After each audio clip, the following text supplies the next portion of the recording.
হবে, এটা জান্নাতের পথ হতে পারে না, সব জাহান্নামের রাস্তা। এখন আপনাদেরকে কি শিখাবে জানেন? খুব মনোযোগ দিয়ে কথা বুঝেন। এখন আপনাদের কাছে ইসলাম শিখাবে যে কাউকে মানা লাগবে না, কাউকে ফলো লাগবে না। বাবার কথা বলি না, বাবা তোমরা একটু মেহরবানি করে বসো, বলবে আমি ফের আপনার কথা বুঝিও না, উঠতা না ইনশাআল্লাহ, ভালো করে বুঝুক। এখন ইসলাম কি শিখাবে? কাউকে মানা লাগবে না, কাউকে ফলো করা লাগবে না, কাউকে অনুসরণ করা যাবে না। এক কাজ করেন, বাংলা দু চারটা ছোট বই পড়ে ফেলেন। ছোট বই মানে ছোট ছোট বই, বাংলা দু চারটা ছোট বই পড়েন, বাংলা বুখারী শরীফ পাওয়া যায় পড়েন, বাংলা মুসলিম শরীফ পাওয়া যায় পড়েন, বাংলা আবু দাউদ শরীফ পাওয়া যায় পড়েন। বাস দু চারটা হাদিসের ছোট বই পড়েন, দু চারটা হাদিসের ছোট ছোট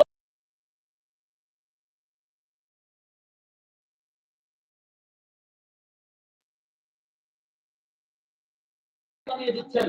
আপনার মন যেটাকে বলে ওটাকে আপনি শরিয়া বানিয়ে দিতে চাচ্ছেন। এটার নাম হলো মডার্ন ইসলাম, ওটার নাম হলো সবচেয়ে খতরনাক ইসলাম। আপনি যদি আপনার যুক্তির অনুসরণ করেন, আপনি যদি আপনার পূজাকে প্রাধান্য দিয়ে আপনার পূজা অনুযায়ী আমল করা শুরু করেন, কাউসারী রাহিমাহুল্লাহ কিতাব লিখেছেন, আল্লাহ মাযহাবিয়া কামরাতুল্লাহ দীনিনা, কেউ যদি নিজের পূজা অনুযায়ী ইসলামকে আমল করা শুরু করে, বুঝবেন তার ঈমান হারাইতে আর বেশি দিন বাকি না।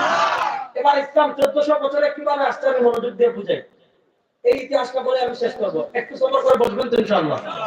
আমি তো নিজের মানুষ, আমার বলতে যদি না বলতে খারাপ আওয়াজ শুনতাম, এরপরটা আইবে তোমার ও ভগলা থেকে এই আওয়াজ করে দেখলাম আমার আওয়াজ শুনতাম না। এটা দুষ্টামি করলাম, বরাবর বুঝতে। ইমাম বুখারী রাহিমাহুল্লাহ উস্তাদ ছিলেন। দেখেন সাহাবায়ে কেরাম দ্বীন মানতেন কিভাবে।